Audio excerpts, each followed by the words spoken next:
بسم اللہ، الحمدللہ والصلاة والسلام علی رسول اللہ۔ معزز سامعین، السلام علیکم ورحمۃ اللہ وبرکاتہ۔ اصلاح معاشرہ کے حوالے سے یہ قسط نمبر 11 ہے، اقبال کے شاہینوں کے نام نامہ و پیام، یعنی an important message to youths. حیا، ماڈسٹی۔ جی ہاں، نکاح سے عفت و پاک دامنی اور پاکیزہ اخلاق کا حاصل کرنا مقصد ہے۔ انسان کے فطری وصف حیا کا تحفظ اسی مبارک سنت یعنی نکاح سے ہی ہوتا ہے۔ حدیث شریف میں ہے، الحیاء شعبۃ من الایمان، کہ شرم اور حیا کامل ایمان کا ایک حصہ ہے۔ جب یہ شرم اور حیا نہ رہے تو انسان نما درندہ بن جاتا ہے۔ جب درندہ بن جاتا ہے تو ذہنی آوارگی، جنسی آسودگی اور اخلاقی بربادی اس کا مقدر بن جاتی ہے۔ ایسا انسان سماج اور خاندان کے لیے باعث ننگ و عار بن جاتا ہے۔ یہ شرم و حیا ہی اس کو بیٹی اور بیوی کے درمیان آڑ بن جاتی ہے، اور بھائی اور بہن کے درمیان یہی شرم اور حیا پردہ بن جاتا ہے۔ لہذا جب یہ آڑ اور پردہ نہ رہے تو انسان آزاد حیوان بن جاتا ہے، جیسا کہ حدیث شریف میں بروایت حضرت عبداللہ بن مسعود رضی اللہ تعالی عنہ بحوالہ بخاری شریف، اذا لم تستحی فاصنع ما شئت، کہ جب شرم نہ رہے تو انسان بالکل آزاد رہتا ہے، پھر جو چاہے کر سکتا ہے۔ دراصل یہ شرم اور حیا انسانی زیور ہے جس سے اس کے اخلاق میں حسن اور کمال پیدا ہوتا ہے۔ یہ حیا ہی ہے جو انسان اور گناہوں کے درمیان حائل ہے۔ یہ حیا ہی ہے جس کی وجہ سے رشتوں کے بندھن استوار ہوتے ہیں، ورنہ انسان اور جانور کے درمیان کوئی فرق اور امتیاز نہیں رہتا ہے۔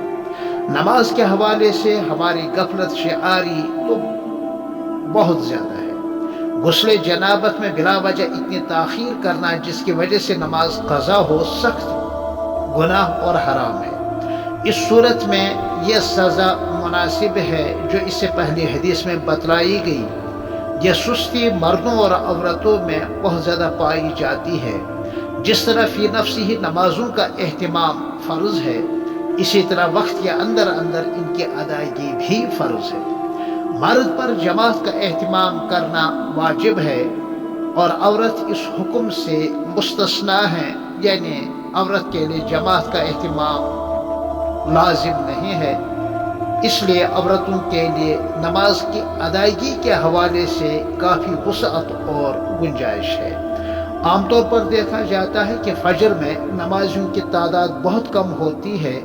اس کا ایک اہم سبب رات گئے تک بیدار رہنا، حالانکہ جلدی سونا اور جلدی بیدار ہونا اسلامی تعلیمات میں سے ہے، اور حضرت صلی اللہ علیہ وسلم کی پوری حیات طیبہ میں سنت مبارکہ رہی ہے۔ عصر حاضر کے ماہرین اور جدید سائنس کے حاملین نے اس کو بزبان حال و قال تسلیم کیا ہے۔ اگرچہ انہوں نے اسلام کا تو حوالہ نہیں دیا ہے، تب بھی یہ کہا گیا ہے، early to bed, early to rise makes a man healthy, wealthy and wise۔ دوسرا اہم سبب غسل جنابت کا فرض ہونا، نماز کا قضا ہونا عام سی بات ہے۔ نماز کی جماعت کا چھوٹنا تو ہے ہی۔ حیض اور نفاس کا خون بند ہو جائے اور عورت کو اطمینان ہو جائے تو عورت ذات کو فوراً غسل کرنا ضروری اور لازمی ہے۔ اس میں بلا وجہ سستی کرنا بہت بڑا گناہ ہے۔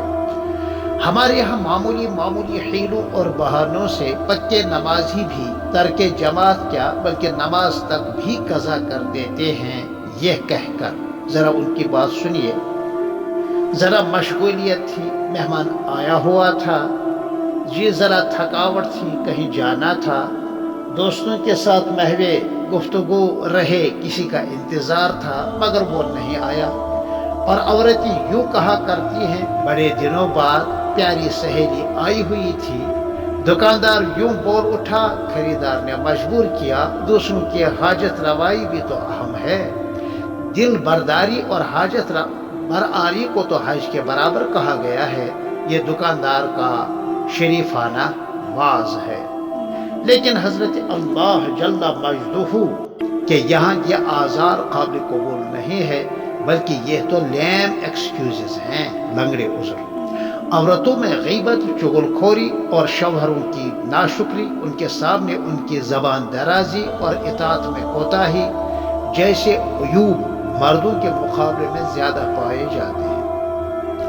اگرچہ یہ ناممکن تو نہیں ہے، مگر مشکل ضرور ہے کہ جہاں کہیں دو عورتیں، ایک مشرق کی ہو اور دوسری مغرب کی ہو، کہیں کھڑے کھڑے ان کی ملاقات ہوئی یا کہیں بیٹھ گئی، اور یہ باتیں نہ ہوں جو میں نے گنائی ہیں، ایسا نہیں ہو سکتا۔ چنانچہ ساس سسر کی شکایتوں کا، اپنی بے گناہی اور معصومیت کا، اور شوہر کی بیجا طرفداری کا تذکرہ وہاں ضرور ہوتا ہے۔